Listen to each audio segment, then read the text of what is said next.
Lisa statesman को अपने शौहर से मिलने का मौका ही ना मिल सका। खातून को जब कोरोना वबा ने शिकार किया तो इसे इलाज के लिए एक हफ्ते तक अस्पताल में रहना पड़ा, मगर जब तंदुरुस्त होकर घर वापस आईं तो उनके शौहर की मौत हो चुकी थी।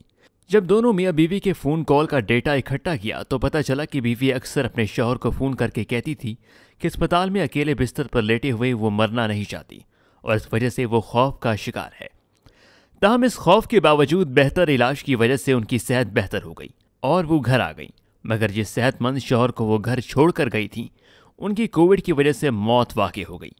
लीजा और उनके शौहर ने मनसूबाबंदी कर रखी थी कि वो कोरोना वैक्सीन नहीं लगवाएंगी और लगवाएंगी तो बहुत ज़्यादा ताख़ीर के बाद, ताकि बाकी लोग लगवा लें और इन्हें अंदाज़ा हो जाए कि इस वैक्सीन के साइड इफ़ेक्ट्स तो नहीं हैं।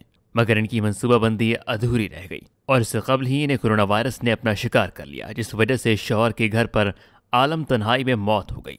जिस दिन लीजा स्टेट में ठीक होकर घर आई उस दिन शौहर की मौत होते हुए 3 दिन गुजर चुके थे। कोरोना वबा ने हर मुल्क में तबाही मचा रखी है। इस वक्त तक इस मोजी मर्ज का कोई भी इलाज दरियाफ्त नहीं हो सका। ताहम एक वैक्सीन तैयार की गई है जिसे वर्ल्ड हेल्थ ऑर्गेनाइजेशन ने मंजूर किया है। ये कोविड के खिलाफ कुव्वत मुदाफ़ियत बढ़ाने में कोरोना वैक्सीन अहम किरदार अदा करती है। लिहाजा पूरी दुनिया में ये मुहिम ज़ोर शोर से जारी है कि कोविड-19 से बचने के लिए कोरोना वैक्सीन लगवाना ज़रूरी है, ताकि कोरोना वायरस आप पर अटैक ना कर सके।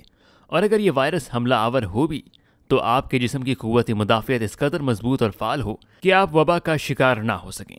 मगर अफसोस ये कि दुनिया भर में ऐसे कई ख़वातीन व हज़रात हैं जो कोरोना वैक्सीन नहीं लगवाना चाहते और उनके यही इरादे इन्हें मौत के मुंह में धकेल रहे हैं। लीजा स्टेटमैन और इसके शौहर भी इन्हीं अफराद में से थे जिन्होंने कोरोना वैक्सीन नहीं लगवाई और बिल आखिर शौहर की मौत के बाद बीवी अकेली रह गई।